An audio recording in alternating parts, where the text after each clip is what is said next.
Good morning, children. Class 8, Chapter 1, Part A. European Trading Company in India.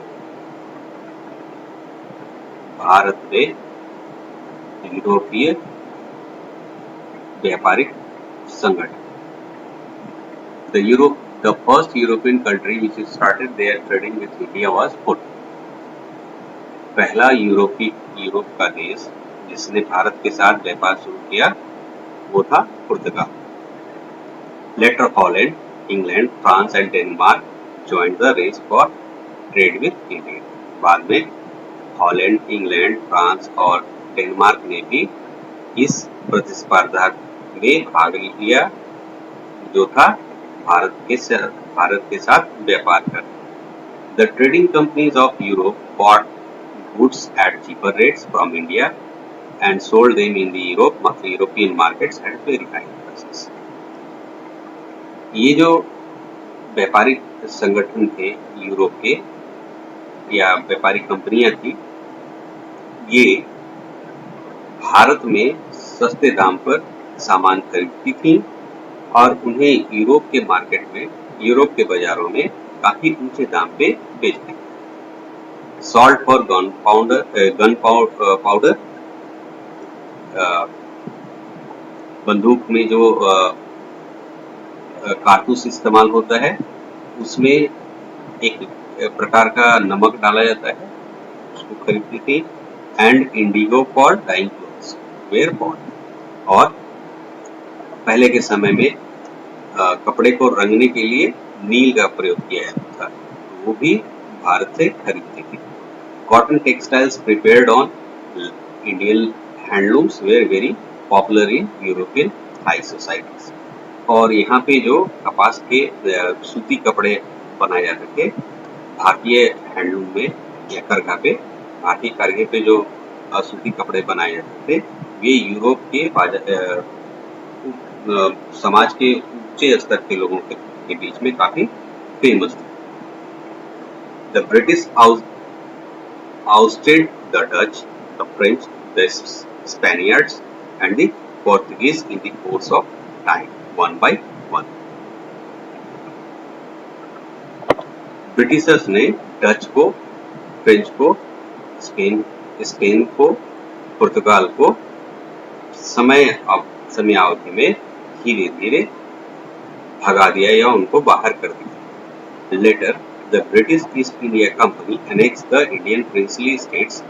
बाद में Britain की east India company ने भारत के जो राजाओं का प्रदेश था या राज्य थे, राजा के प्रदेश थे, उनको हड़प लिया, कब्जा कर लिया and became super power in the country, और वो देश में सबसे शक्तिशाली बन गए. After getting permission to trade, जब उनको यहाँ पे व्यापार का अधिकार मिला तो उन्होंने क्या किया, ब्रिटिश ईस्ट इंडिया कंपनी ने डच, फ्रेंच, स्पेन, पुर्तगाल ये सब का बाहर कर दिया और यहाँ के जो राजाओं के राज्य थे उनको कब्जा कर लिया और सबसे शक्तिशाली बन गए. For 200 years, the British ruled over the territories. 200 साल तक ब्रिटिशर्स ने इन क्षेत्रों पर अधिकार रखा या शासन किया. That now comprise, जो कि सम्मिलित है, ये साथ में है India, Pakistan, Bangladesh, Burma and Sri Lanka. Bharat, Pakistan, Bangladesh, Burma और श्रीलंका ये सारे प्रदेश पे अंग्रेजों ने 200 साल तक शासन किया. Now the Portuguese in India.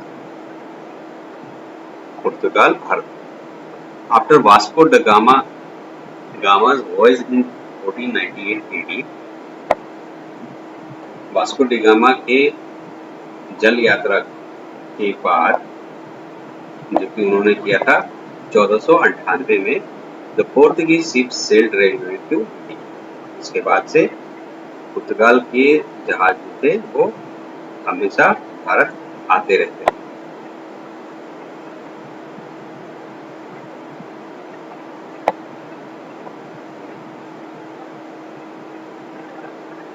They returned to Europe and made a plan to establish the trade links with India.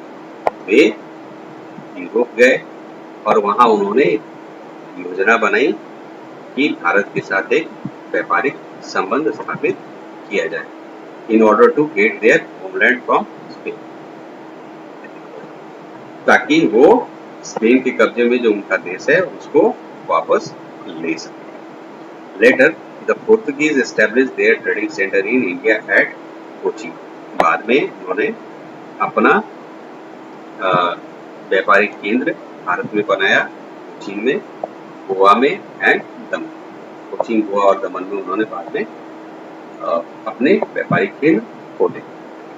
At that time, उस समय most of the trade was carried out by the Arab merchants. उस समय ज्यादातर व्यापार जो है वो अरब के व्यापारियों के द्वारा किया जाता था। The Portuguese drove them away from the Indian markets. पुर्तगालियों ने उन्हें भारतीय बाजार से भगा दिया। They combined the use of force with their trades. पुर्तगालियों ने अपने व्यापार को अपनी शक्ति के साथ जोड़ दिया। Their armed ship enabled them to dominate the sea. उनके जहाजों को अस्त्रों से सुसज्जित किया गया, जिसने उन्हें समुद्र पे आधिपत्य जमाने में काफी सामर्थ्यवान बनाया। They also took advantage from the Indian princes. उन्होंने भारत के राजा महाराजाओं से भी काफी लाभ लिया। They built trading centers. उन्होंने व्यापारिक केंद्र स्थापित किए, फोर्ट्स, किले स्थापित किए एंड नेवल बेसेस, नौसैनिक अड्डे भी स्थापित किए अलोंग द तटीय क्षेत्र या तटों के किनारे। The governors of Portuguese were, however, not able to retain their power for long. जो गवर्नर जो थे, जो यहाँ देख रेख कर रहे थे सारी चीज को, वे काफी लंबे समय तक इस शक्ति को बरकरार नहीं रख सकते। They were very cruel with Indians. वे भारतीयों के साथ काफी क्रूर थे। They wanted to convert Hindus and Muslims to Christianity forcibly, and this made them unpopular. वे भारतीय हिंदू और मुसलमानों को क्रिश्चियन बनाना चाहते थे बल के प्रयोग से, और इसकी वजह से वे काफी अप्रसिद्ध हो गए। They did not promote their trade in a honest way. वे अपने व्यापार को ईमानदार तरीके से नहीं फैला रहे थे या नहीं कर रहे थे। They wanted to make their position in South America than in India. वे अपना ध्यान या अपना अधिकार भारत से ज्यादा साउथ अमेरिका के ऊपर बनाए रखना चाहते थे। They could not pay attention to their interest in India. वो अपना ध्यान भारत पे नहीं रख पाए, as their homeland was in the clutches of Spain. क्योंकि उनका जो देश मातृभूमि जो था या अपना जो देश था वो स्पेन के कब्जे में था। In 1588 AD, the British defeated the Spanish fleet. 1588 में ब्रिटिशर्स ने स्पेन के जहाजों के बेड़े को हरा दिया। They wanted to enable the English people to be an upper hand in India also. चाहते थे, ब्रिटिशर्स चाहते थे कि उनका प्रभुत्व जो हो भारत पे भी बराबर हो, भारत पे भी हो। Finally, the Portuguese failed to establish themselves in India. और इसका अंततः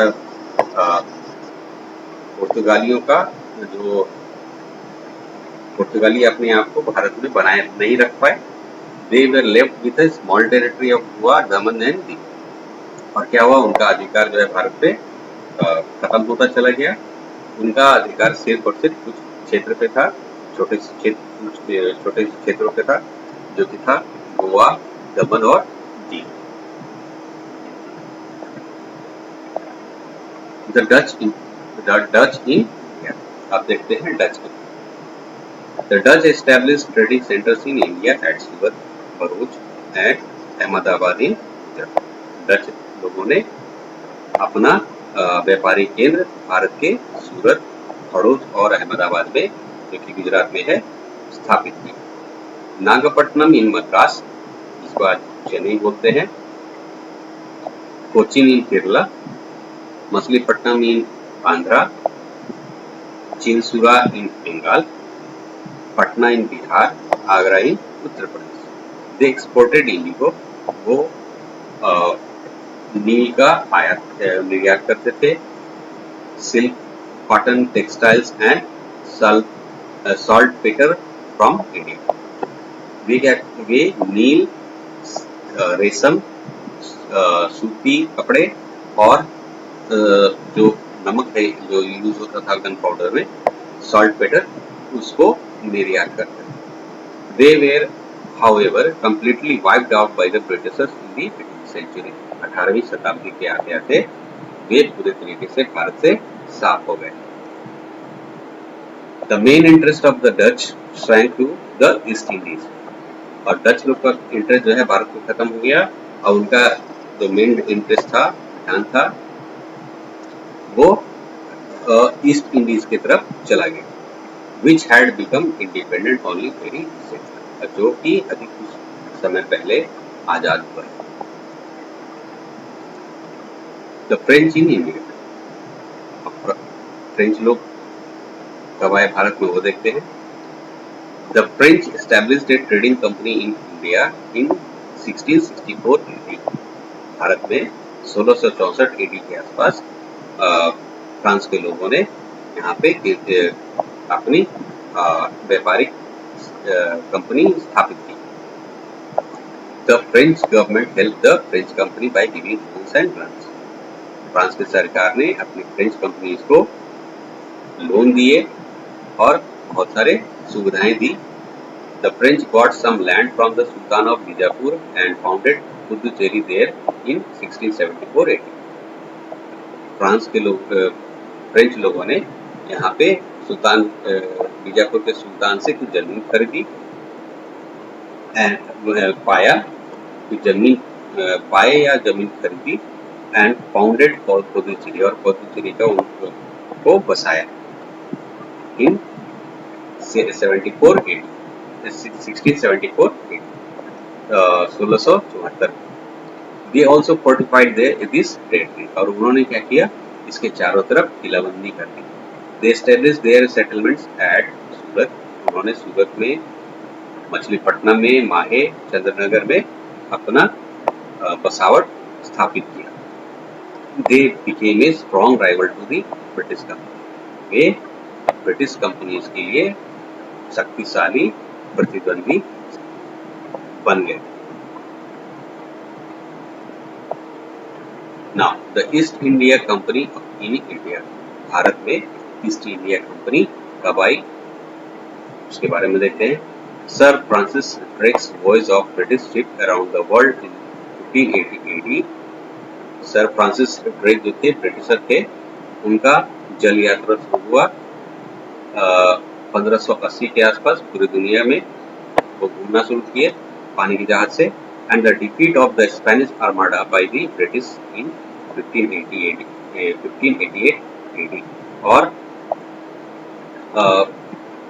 ब्रिटिश आर्माडा में जहाजों के समूह, जो स्पेन के जहाजों का समूह था, उसको ब्रिटिशर्स ने हराया 1588 में।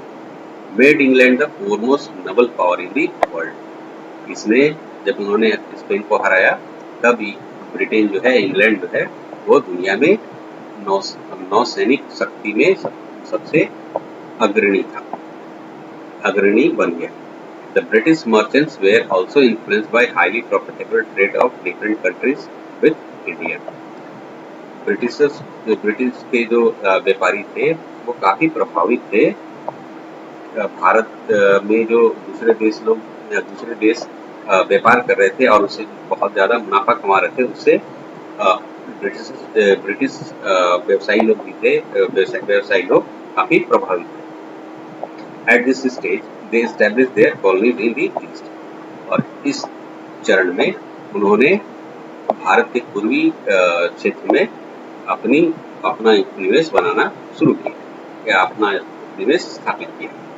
They form the British East India company इन 1680 और 1680 में उन्होंने ब्रिटिश ईस्ट इंडिया कंपनी की स्थापना की and got permission from there government. उन्होंने अपने सरकार से व्यापार करने की अनुमति ली टू एस्टेब्लिश देयर